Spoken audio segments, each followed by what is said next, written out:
Prince William and Kate Middleton will say I do April 29th. Now, yesterday, the couple took part in what were their final public duties before the big day. William and Kate attended the opening of a new school, then visited a park. Now, a few weeks ago, we told you about a local company that designed a figurine that resembles Kate's. Aisha checked back in with the company. What'd you find out? You know, we first introduced you to that Kate Middleton figurine, let's say about a month ago. And since then, as Kate's own popularity has skyrocketed, so have sales for this particular figure. On the heels of the royal engagement, Kate Middleton is quickly becoming a global icon. And the Hamilton Collection, a local company known all over the world for their figurines, is cashing in. We've actually decided to extend the collection. We've had such great success with it. As she continues to come out during their engagement in new outfits, we're of course incorporating them into the collection. Adrienn Mobley says response to their first Kate figurine in her blue engagement dress has been huge. There's also been a renewed interest in their Princess Diana action. She just had a charisma about her. She really was the people's princess. Now the artists at Hamilton Collection are preparing for Kate's big day. When she walks down the aisle, they'll have their sketch pads ready. According to their research, people in the States are eager to see Kate's wedding dress. In the UK, all the buzz is about her tiara. For women everywhere, the royal wedding will be like a fairy tale. It's a moment in time. It's a way to celebrate, you know, a truly once-in-a-lifetime event, even on this side of the pond. And Hamilton Collection says it will release Kate's wedding day figurine about a few months after the wedding. Very exciting. So are they going to be watching and sketching during the broadcast? Or absolutely. Is that and they say that's what they did during the engagement announcement as well. They sketched that day. Well, you know what? They could be watching it right here on Channel 4. Exactly. They We've got royal wedding coverage beginning at 4 a.m.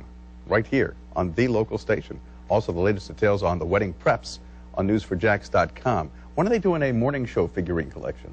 I was trying to tell her about that, so I was just trying to get the measurements right. I guess we have to be royal. I'm a royal pain. They have that would qualify me for royalty. And the skin tone color for Bruce. Mix a little terracotta, that terracotta peach. 546. What are you laughing at, Baldy?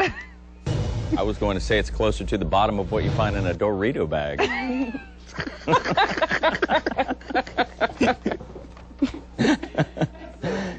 It is so cheesy. All right, your forecast here for this morning. Closing into Lowndes County. Let's go ahead and zoom in for our folks over there near the Valdosta and I-75 corridor. This is Lowndes County here, getting back to Eccles, Bremerton, Hyra, Lake Park, right over top of Bremerton right now. Valdosta, you're probably hearing the pitter-patter off in the distance. That heavier downpour will move right just to the north of Valdosta, continuing to spread to the south, Jennings, Jasper, and eventually here to our I-10 corridor. So that will bring about areas like Live Oak and Lake City. Using the way it's sitting right now, using that speed, we'll go ahead. Actually, let me advance the map here.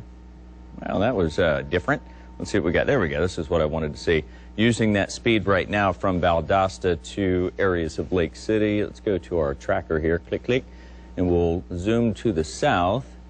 Let's see what we find as we move into areas here. So we're looking at about 6, we'll say between 6:30 and as late as getting into 7:15. This is going to be fudged a little bit here because there's not a there's not a consistent speed. Each one of these is moving at different speeds from the east to the west. Trying to extrapolate to the south here, a little iffy, but either way, it looks like it's going to be in the latter half of the 6 into the 7. So for areas around Lake City and Live Oak, let's go with about 45 minutes to an hour here before you start to see some of that wet weather moving in, at least into the cities proper, not just the counties. We'll have more of this coming up in that wet weather arrival here for the 95 corridor in just about 10 minutes. Aisha's checking those roadways. Oh, wait, is this the big weather?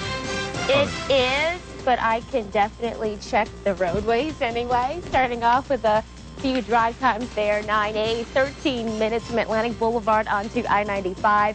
The Arlington Expressway, 5 minutes in both directions, east and westbound. Now keep in mind the Hart Bridge closed off for about 12 minutes longer for some morning construction there. Be moving about in northwest Jacksonville 295.